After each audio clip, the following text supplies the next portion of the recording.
दोस्तों, आज की कहानी है गहना। तारा और उमाकांत की शादी को अभी 6 महीने ही हुए थे। तारा के मायके के परिवार में उसके भाई की शादी थी। तारा अपनी सासू माँ से कहती है, माँ जी, मैं शादी में जाने के लिए सारी तैयारी कर ली है। बस आप पापा जी से कहकर बैंक से मेरे गहने निकलवा देना। आखिर भाई की शादी है, कुछ गहनों की जरूरत पड़ेगी। सासू माँ ने कहा, अरे आजकल असली सोने के गहने कौन पहनता है। सब लोग आर्टिफिशियल ही पहनते हैं। अरे माँ जी, आर्टिफिशियल पहनते हैं, पर अपने घर में मेरे परिवार की पहली शादी है। सभी लोग देखेंगे, ऐसे अच्छा नहीं लगता। प्लीज आप पापा जी से कहकर मेरे गहने निकलवा दीजिएगा। अरे तेरे पापा जी अब बूढ़े हो गए हैं और उनसे बैंक के चक्कर नहीं काटे जाते। मैं कह रही हूँ ना, तू मेरी बात मान, आर्टिफिशियल ही गहने पहन लेना। नहीं माँ जी, मैं आर्टिफिशियल गहने नहीं पहनूंगी। आप इस बार पापा जी से कहकर मेरे लिए गहने मंगवा दीजिए। अगली बार मैं अपना लॉकर अपने नाम से अलग से लूँगी, फिर अपने गहने अपने ही लॉकर में अपने पास रखूँगी। कभी भी ज़रूरत पड़ेगी तो ज़रूरत पड़ने पर खुद निकाल लूँगी। अरे बहू, या तू कैसी बातें कर रही है और तू किन गहनों को अपना कह रही है? वही गहना जो आपने मेरी शादी में मुझ पर चढ़ाई थी। चढ़ाई बेशक थी, पर तेरे गहने तेरे नहीं थे, वह मेरे ही गहने थे।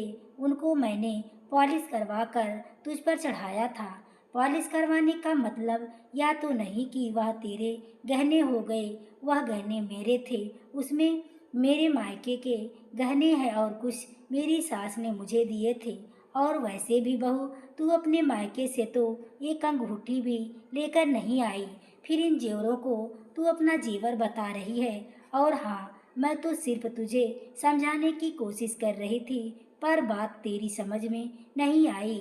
तो मैं तुझे खुलकर कह देती हूँ कि आज के बाद उन गहनों का नाम भी अपनी जुबान पर मत लाना। इतना ही शौक था गहना पहनने का तो अपने बाप से कहकर अपने दहेज में गहने ले आई होती। माँ जी, आप यह कैसी बातें कर रही हैं? शादी से पहले ही आप लोगों ने मुझे पसंद कर मेरे पिताजी से कहा था कि हमें लड़की पसंद है, दहेज के नाम पर हम 1 रुपया भी नहीं लेंगे। हम लोग तो यह सोच रहे थे कि आप लोग पैसों के लालची नहीं हैं।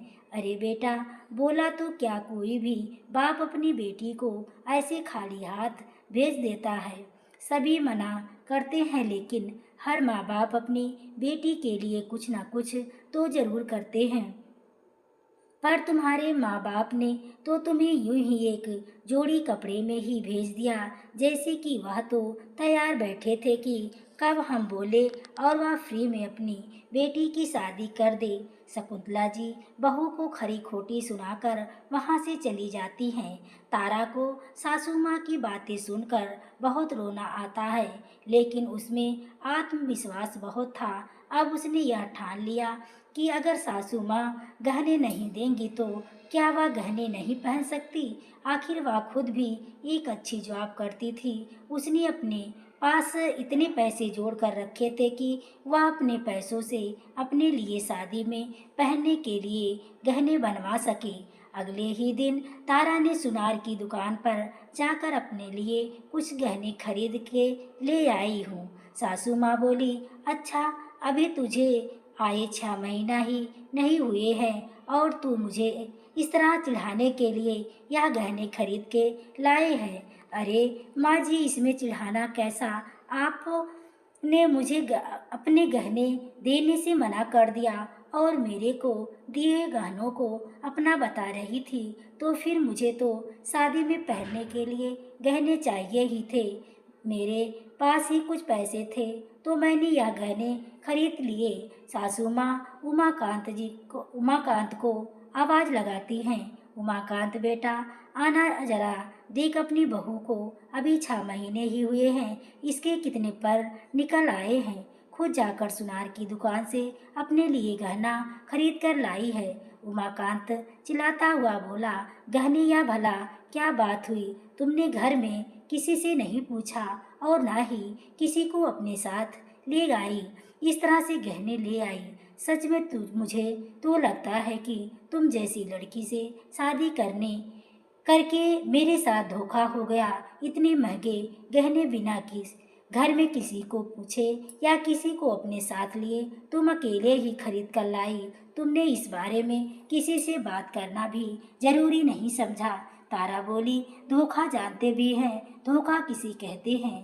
धोखा आपके साथ नहीं, धोखा तो मेरे साथ हुआ है और आपने और मम्मी जी ने मिलकर मुझे यह धोखा दिया है। शादी से पहले आपने मेरे घर पर जो कुछ भी बोला वह सब कुछ झूठ था, क्योंकि वही मम्मी जी हैं जिन्होंने शादी से पहले मेरे पिताजी से कहा था कि हमें लड़की बहुत पसंद है और 1 रुपया दहेज नहीं चाहिए। और आज सुबह मुझे दहेज के नाम पर ताने मार रही थी और आपने भी मुझे ऐसे ही एक्सपेक्ट कर लिया और मुझसे कहा था कि आप कभी मुझसे 1 पैसा नहीं लेंगे। मैं तो जॉब करती हूँ, वह सारे पैसे पर मेरा हक है, मैं चाहे कुछ भी करूँ, लेकिन मुझे तो लगता है यह सब सिर्फ एक दिखावा था।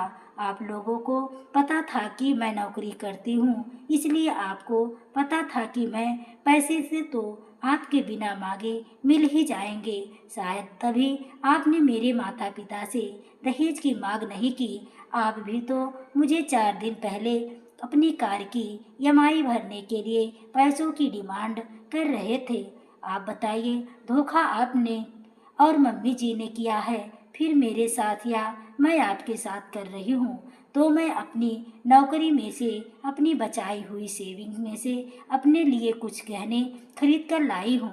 तारा कहती है, इसमें भला धोखा कैसा हुआ?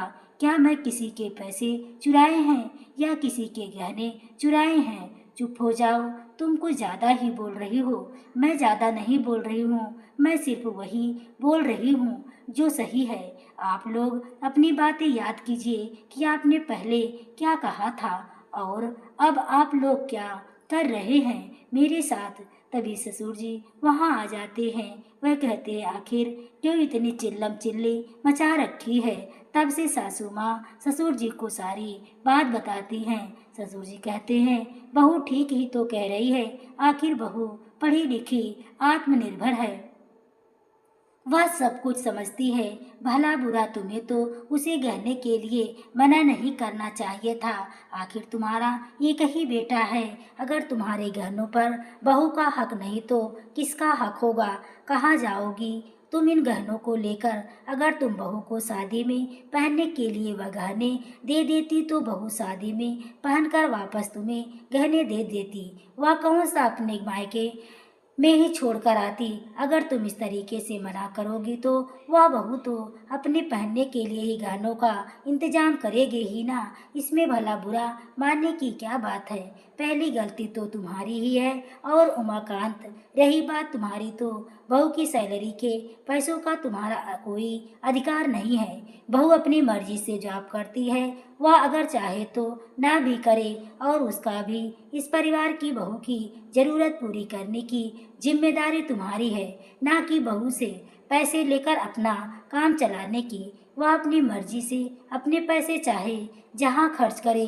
और बहू इतनी नासमझ भी नहीं है, वह एक पढ़ी लिखी और समझदार लड़की है, जो कुछ भी करेगी सोच समझ कर ही करेगी और परिवार के भले के ही लिए करेगी। और ससुर जी ने बहू का साथ देते हुए सारी बात संभाल ली। सासू माँ और पतिदेव को अपनी गलती का एहसास हुआ, पर वह कहते हैं ना कि सास बहू से माफ़ी मांग ले या ऐसा तो हो ही नहीं सकता।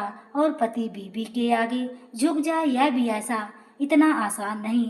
तभी चुपचाप अपने अपने कमरे में चले जाते हैं और तारा अपने भाई की शादी में जाने के लिए अपना बैग पैक करने लगती है। तो दोस्तों, तारा ने नए गहने खरीदकर सही किया या गलत, यह भी बताएं। और क्या अपनी सास और पति को आईना दिखाने का यह सही तरीका था? या गलत, उसे कुछ और तरीका अपनाना चाहिए था। प्लीज़ कमेंट बॉक्स में अपनी राय ज़रूर बताएं। कहानी अच्छी लगी हो तो वीडियो को लाइक और शेयर करें। चैनल पर पहली बार आए हो तो चैनल को सब्सक्राइब करें। आगे के नोटिफिकेशन के लिए बेल आइकन को ज़रूर प्रेस करें। पूरी कहानी सुनने के लिए आपको तहे दिल से धन्यवाद।